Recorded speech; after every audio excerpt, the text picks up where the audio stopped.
Здравствуйте, меня зовут Мадина. Я премьер-министр школы имени Мичурина. Плохо ли то, что дети и подростки могут свободно покупать алкоголь и сигареты в магазинах? Да, это очень плохо, потому что последствия могут быть ужасными. Какие могут быть последствия? В первую очередь, это отрицательно повлияет на их здоровье и на их личную жизнь. Были ли случаи, когда за последний год ты был свидетелем того, как в магазинах твоего села подавались детям и подросткам алкоголь и сигареты? Да, я была свидетелем того, как дети и подростки покупали в магазинах алкоголь и сигареты.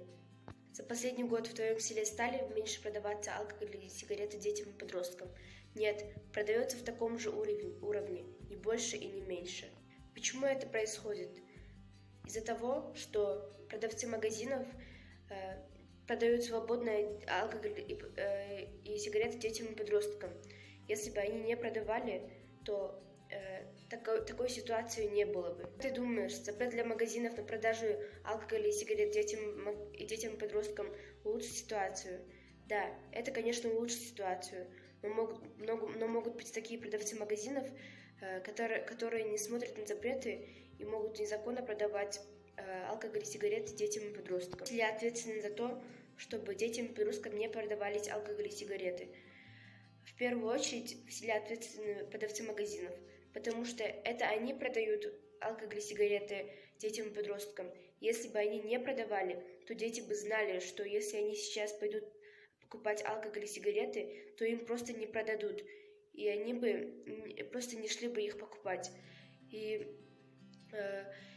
конечно же, родители, они должны воспитывать и рассказывать своим детям, какой вред это наносит, какие могут быть последствия, какими болезнями они могут заболеть. Что нужно сделать, чтобы улучшить ситуацию с продажей алкоголя и сигарет детям и подросткам?